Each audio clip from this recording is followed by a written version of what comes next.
frères des forces armées, ivoiriennes, ivoiriens, chers frères africains.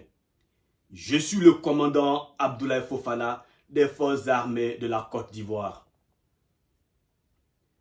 Je voudrais m'adresser pour la énième fois au président sortant, M. Alassane Dramane Ouattara, ainsi qu'aux organisations africaines telles que la CEDEAO et l'Union africaine. Bien avant, j'aimerais observer une minute de silence à la mémoire de ces personnes qui ont récemment perdu la vie dans le combat de l'instauration de la démocratie en Côte d'Ivoire.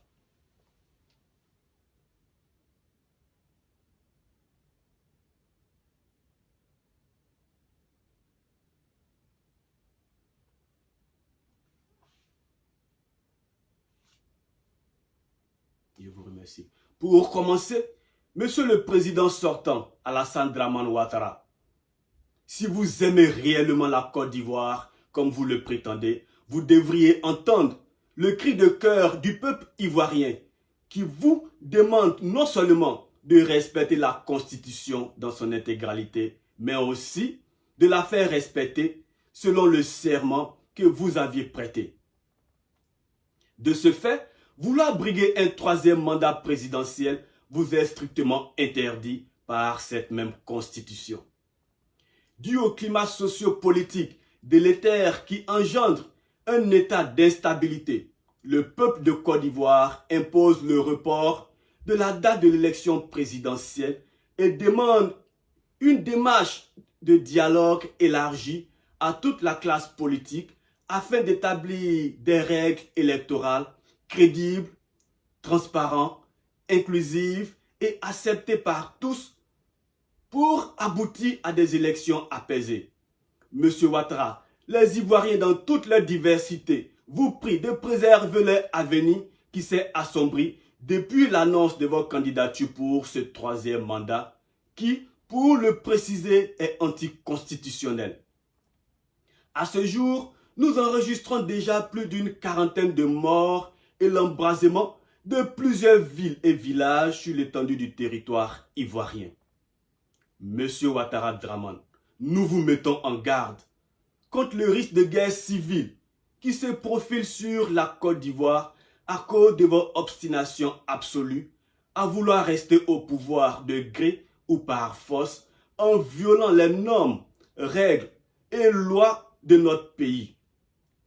Monsieur Ouattara Alassane, si pour votre ambition personnelle et votre soif de pouvoir, vous feignez au mépris du peuple jusqu'au point de ne pas percevoir les ingrédients de ce cocktail explosif qui pourrait ensanglanter notre beau pays, vous en serez tenu responsable et soyez-en sûr qu'au moment opportun, vous rendrez compte devant le peuple et les juridictions nationales et internationales.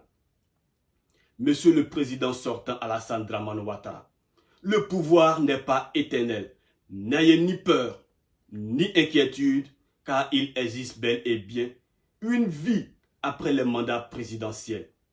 À titre d'exemple, vous avez le président, l'ex-président Obasanjo du Nigeria, l'ex-président Jerry Rawlings du Ghana, l'ex-président Abdoul Diouf du Sénégal, pour ne citer que ceux-là, parmi tant d'autres qui savourent pleinement une vie paisible et agréable loin des palais présidentiels.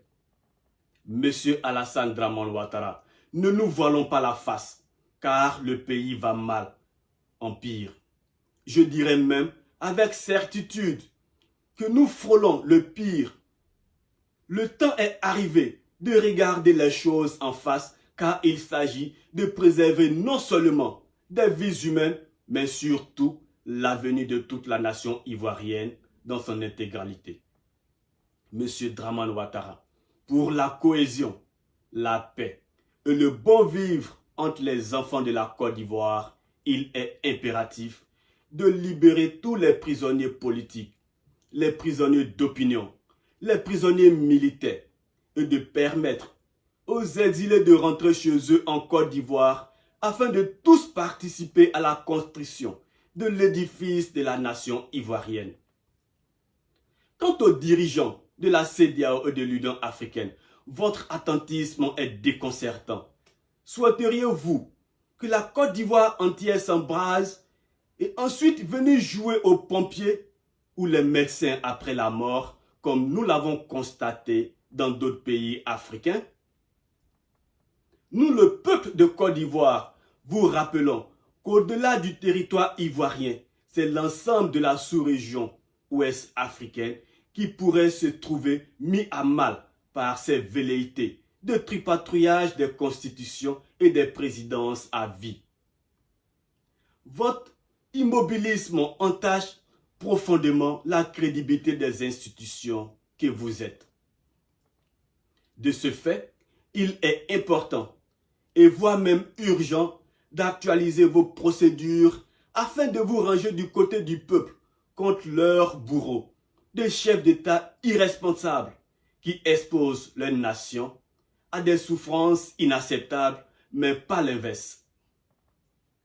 Il ne me serait pas juste de mettre un terme à mon intervention sans interpeller le ministre de la Défense, Ahmed Bakayoko, le général Doumbia, chef d'état-major général des armées, le général Apalo, commandant supérieur de la gendarmerie, le général Issouf Kouyaté, directeur général de la police nationale, et enfin, l'honorable Kwadio Konan Bertin d'Ikakabe. Car encore, une page sombre de l'histoire de notre nation, la Côte d'Ivoire, se dessine. Monsieur le ministre de la Défense, Ahmed Bakayoko, votre silence nous confirme votre consentement à ce bain de sang des innocents ivoiriens, juste parce que vous pensez occuper le portefeuille présidentiel. Après, M. Ouattara, Dramane. Qui pensez-vous gouverner après avoir exterminé tous les Ivoiriens? Gardez-vous le silence parce que notre village, Ségala, ne traverse pas des moments de trouble pour le moment. Quant à vous, mes généraux, êtes-vous fiers de vous quand vous sécurisez vos familles et assassinez les familles d'autrui? Une chose est sûre, demain, l'histoire nous jugera tous et vos noms seront à jamais gravés sur le côté néfaste de cette histoire. Chers frères Kakabe, n'acceptez pas de salir votre carrière politique en associant votre image à ce bain de sang que vaille imposer M. Ouattara Dramane à notre magnifique pays. À mes frères et sœurs de défense et de sécurité des forces armées, protégeons notre nation, sécurisons notre territoire, faisons respecter nos lois qui font de la Côte d'Ivoire une nation respectable et respectée. N'acceptons pas que M. Ouattara Dramane vienne perturber et même hypothéquer l'avenir de notre peuple. De ce fait, moi, commandant Fofana Abdoulaye, je me range du côté du peuple, car nos dirigeants passeront et le peuple demeure toujours. Frères des forces armées, ivoiriennes, ivoiriens, chers frères africains, levons-nous comme une seule force pour réclamer notre liberté et instaurer la démocratie sur notre emphatique continent qui est le berceau de l'humanité. Pour clôturer, je tiens à saluer mon père spirituel et aussi le vaillant peuple de Côte d'Ivoire. Que Dieu protège notre nation, la Côte d'Ivoire. Que Dieu bénisse la Côte d'Ivoire. Commandant Abdoulaye Fofana, à bientôt.